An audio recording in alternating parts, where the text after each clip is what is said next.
la visita del Papa costó 22 millones de euros. Además de ser una cifra escandalosa, es una cifra que ruboriza, vista la situación que tiene la Comunidad Valenciana en estos momentos, porque los 22 millones de euros es lo que significa el copago a los discapacitados, 22 millones de euros que han regalado ustedes a la trama corrupta. No buscamos en ningún caso politizar, ni hacer intentos de desgastar al Gobierno. Ya lo hacen ustedes por sí mismos.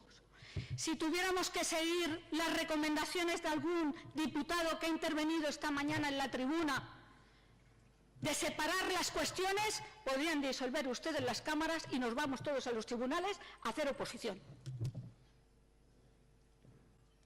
Porque día sí y día no, los escándalos del Partido Popular no pueden pasar inadvertidos, ni para los ciudadanos ni para la oposición. Porque tiene que quedar muy claro, señorías, que a nosotros no nos eligen los jueces, nos eligen los ciudadanos.